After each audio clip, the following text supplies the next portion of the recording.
Prime Time Local News, serving the Lakeland and Midwest regions.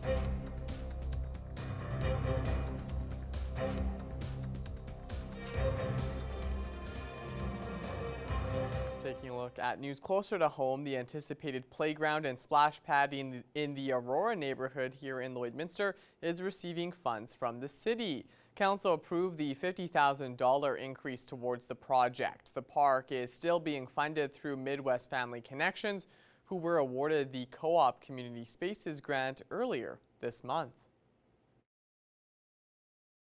It will enhance the park to make it inclusive for everyone. If someone has mobility challenges, be it in a wheelchair or have some other challenges, this will allow them to take full use of the park as well. And certainly I think that anyone that has used a cane or has used a wheelchair can appreciate for a young person or an older person that wants to spend time in the park with their family. It was identified by the city that there are currently no inclusive parks throughout all of Lloydminster. That in most cases our other parks are not inclusive, and this will be the first all-inclusive park that I'm aware of in the city, which is a great enhancement with the splash park as well. So thank you to the Co-op for their contribution in working with Midwest Connections, and we'll be excited to see this completed in the fall. At the Lloydminster Native Friendship Center, a full day of events are planned there on Wednesday to mark National Indigenous Peoples Day. I'm joined today on Primetime Local News by Lori Harris from the Lloydminster Native Friendship Center. Now, tomorrow is National Indigenous Peoples Day, and Lori, I understand there are so many events planned at the Native Friendship Center. So Indigenous Peoples Day, as everyone knows, is always June 21st, and so we have a big day planned tomorrow.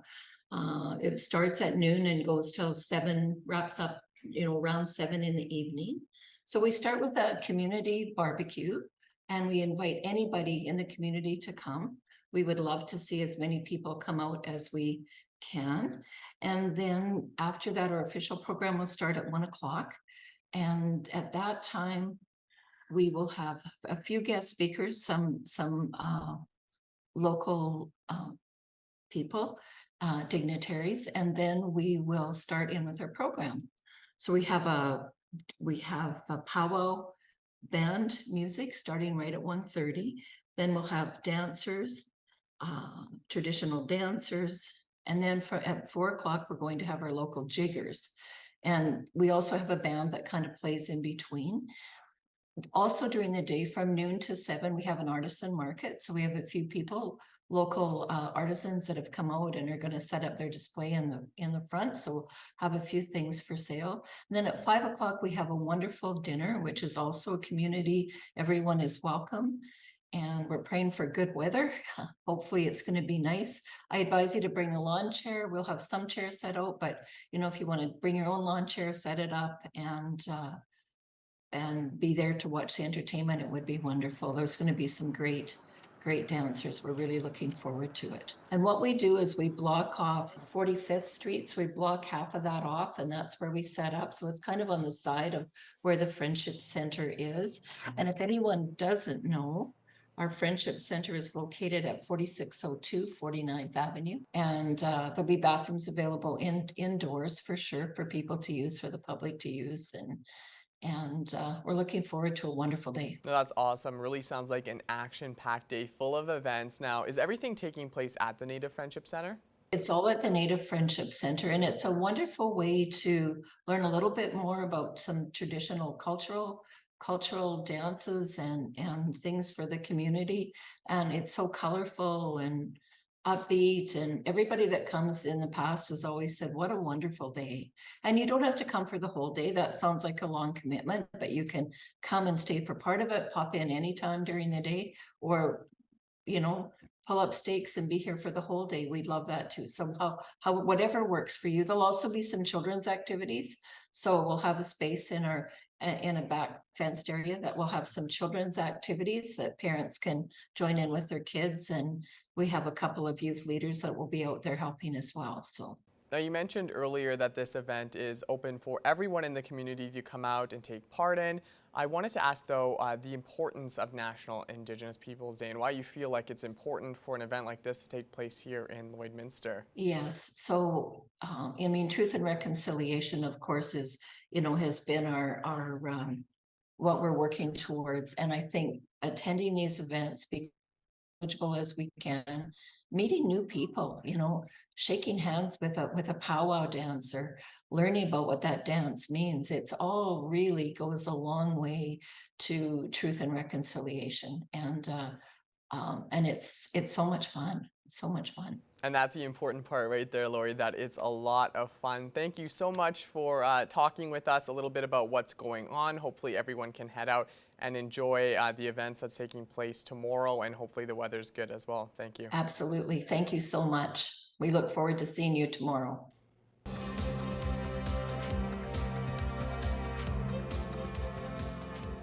The Lloydminster Bobcats continue to have a busy off-season with both the team and the community events. Our Thomas Wildman has more.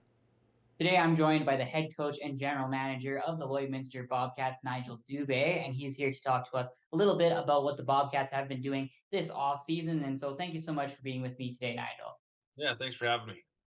All right, Nigel. So tell me a little bit about the Bob Troop Memorial Golf Tournament that the Bobcats hosted this past Friday at Rolling Greens Fairways. Yeah, well, it went phenomenal actually, and this is the first year that we didn't get rained on. So I think when it came to the weather, it was just great weather all around, start to finish. And then that made for a great day. And obviously for us, an organization, we want to pay tribute to Bob Troop and the legacy that he left with the Bobcats and over 35 years of volunteering experience. And I thought, we were able to do that by the amount of smiles and laughs and jokes that were going on during that. But we had a great turnout. We appreciate all the sponsors and everybody that came out for it. I know there's a lot of golf tournaments going on. But it was just a great day overall, and we were able to have our veteran players there too as well, and be a part of it. All right, Nigel, you guys have been quite busy this offseason. You guys just signed a new young goaltender as well as just completed a trade. Tell me about those new acquisitions and all these moves that you guys are making to make the team better this offseason. Yeah, for sure. In goal, we had Matthew Severson that took over the second half for us last year, and he played great. In the playoffs, he was stand on his head and did great things. And we wanted to look to add to that with Matty coming back and being, his net to lose kind of mentality. It was for us to find a young goalie that had a ton of upside, also a ton of interest from NCAA schools and whatnot. We were able to do that. Jack Solomon he was able to come up and be at camp, and just his composure and the way that he tracks pucks and the way he conducts himself was huge. And to have two goalies that are 6'2", 6'3", 6'4" in that area, that's a big mainstay for us in the back end, and we're excited to have those. And then with the Caden Stanky trade, obviously he's originally from Lloydminster, and a matter of we look to make a couple moves here in the off season and change up. Overall, we thought that as a group, we needed to be better than last year moving into next year. And we've seen some of that in our signings and the changes that we made, as far as players so far. And we'll continue to do so moving through the off season, so that we can get to the standard that we want to be at as an organization. And finally, Nigel, the Lloydminster Bobcats hockey school is coming up very soon. Tell me about that and giving back to the community and raising up the next young generation of hockey players.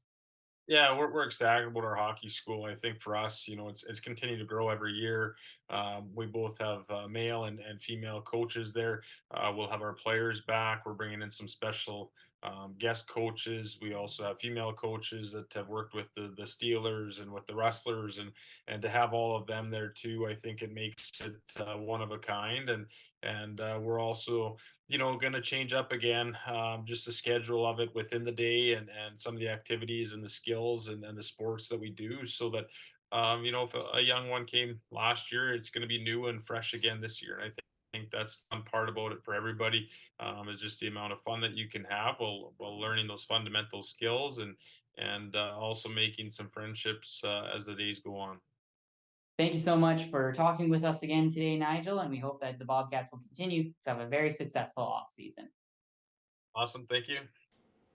And now it's time for us to check in once again with Shelby Clark, who has another look at weather.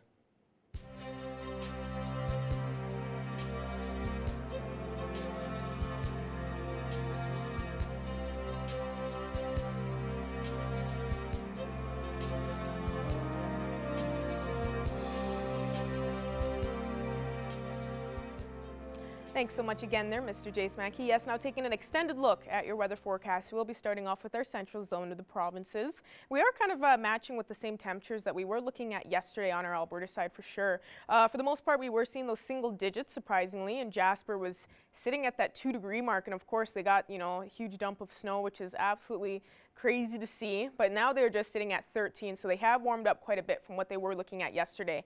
We're seeing that 14, 15 for Edson and over in Whitecourt, so they are seeing those mid-teens temperatures, and then we start to cool down from there. 12 in Athabasca, well, just 13 in Cold Lake, and then we have those single digits in the rest here with 8 and 9 degrees in Edmonton, Rocky Mountain House, and Red Deer. Now going over to our Saskatchewan side, they are still looking slightly warmer compared to our Alberta side. They are seeing, for the most part, for some of these spots, just past that 20-degree mark. And then we have some that have cooled down slightly from compared to yesterday. 16 and 17 with Meadow Lake and North Battleford, and then we start to warm up from there. 21 in Saskatoon, while it is 22 and 23 with Prince Albert and over in Melfort. So they are looking at the warmest conditions. Going over to our northern zone on our Saskatchewan side, they are matching with the same conditions as what they were seeing yesterday as well. So they haven't cooled down at all too much for today. Uranium City is still looking at the coolest condition there, just at 9 degrees. And then we start to warm up more as we go a little bit farther down. 13 in Stony Rapids, while it's 17 in both La Loche and Buffalo Narrows. And then we have for the rest seeing past that 20-degree mark with 21, 23 in South End and Wollaston Lake. And then Flin Flon continues to see closer to that 30-degree mark and even closer for today, now sitting at 27. So they are seeing the warmest condition for sure.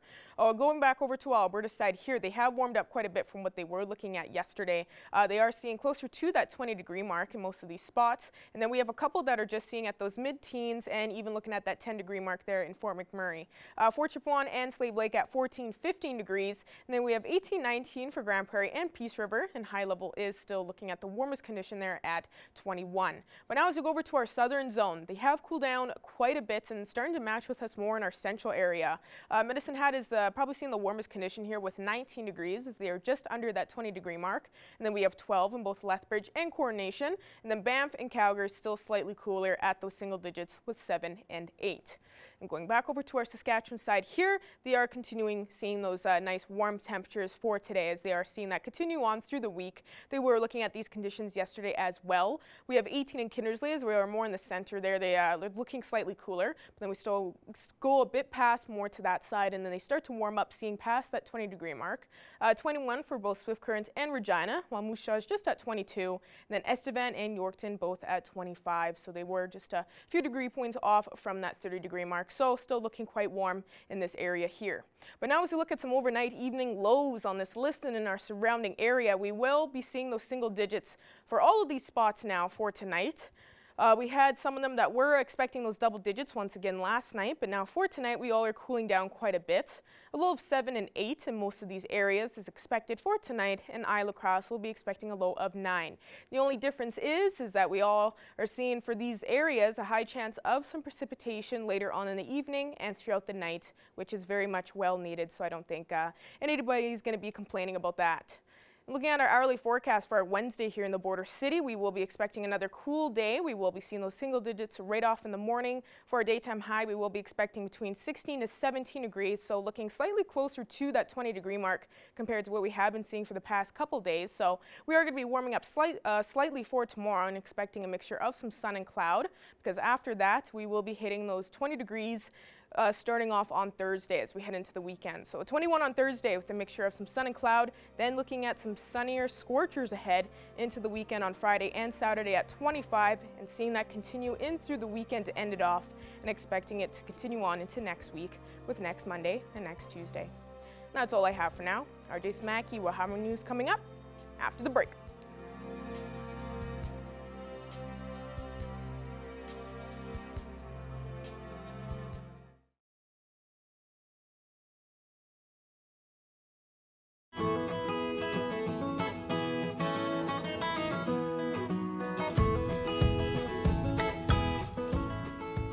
I'm at Border Paws Animal Shelter for another edition of Pet Project, and today we have two adorable kittens named Buzz and Woody. Tell me a little bit about their story and how they came to the or to the Border Paws.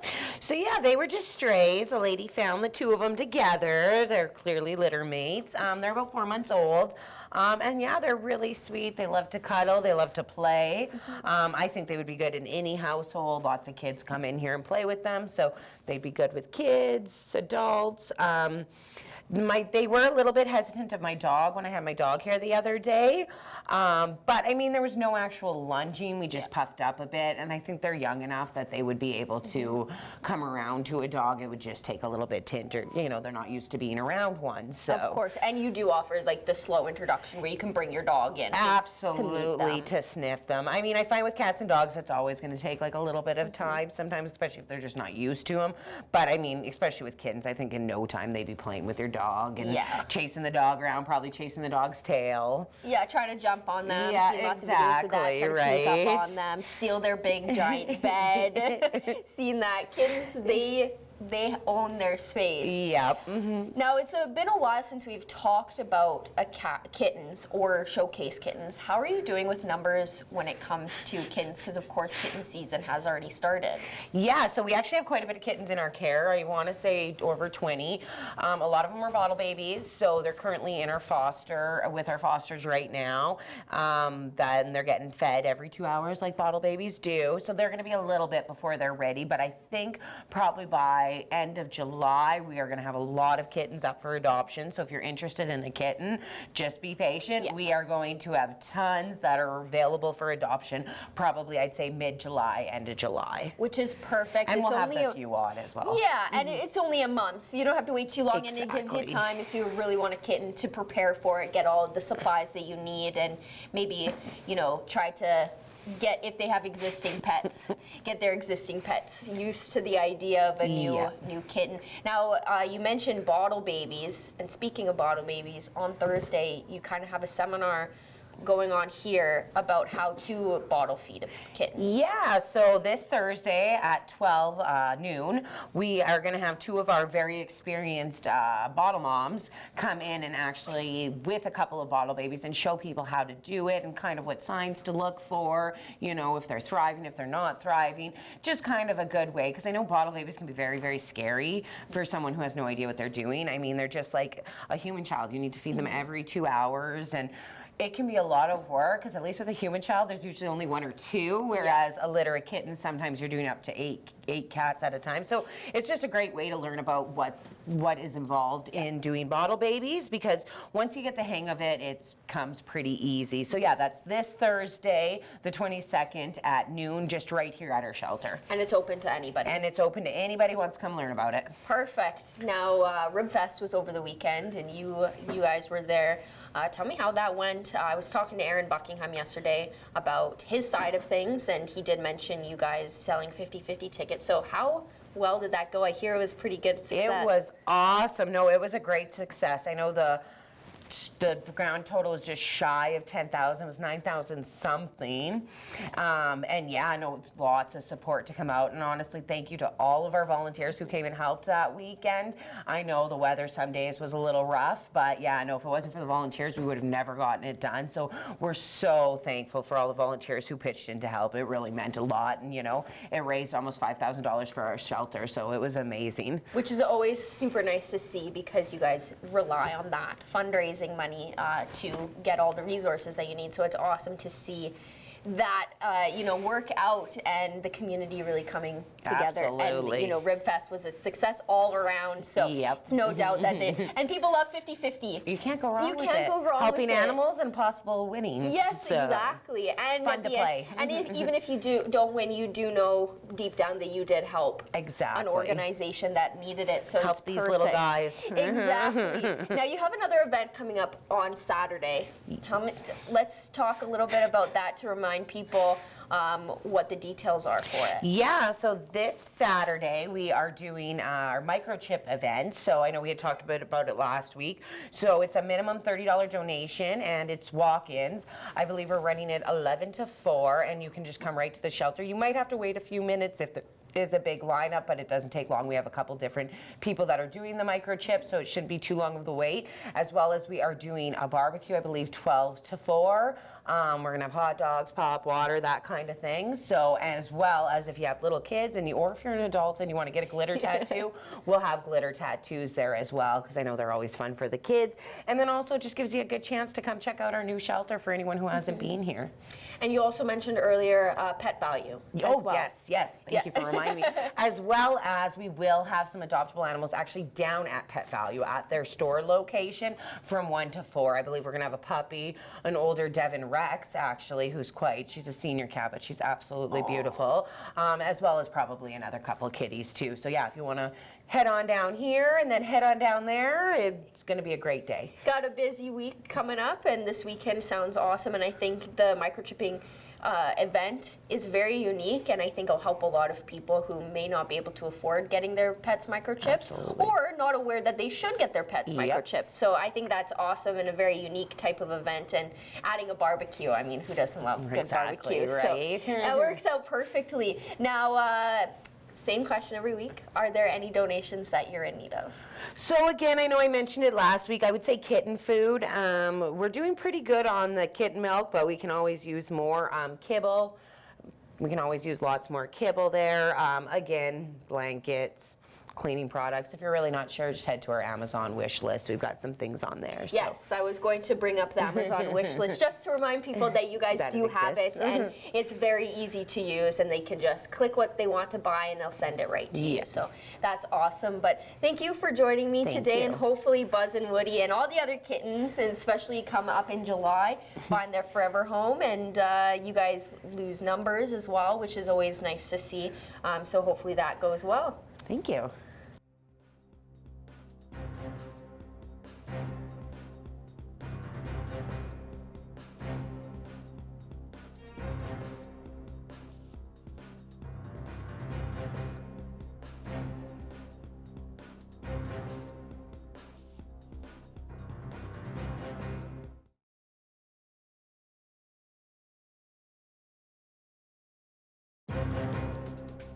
Furniture set and design supplied by Furniture Gallery, downtown Lloydminster.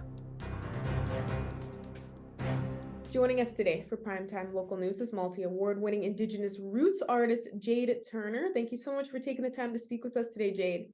Hi, thank you for having me.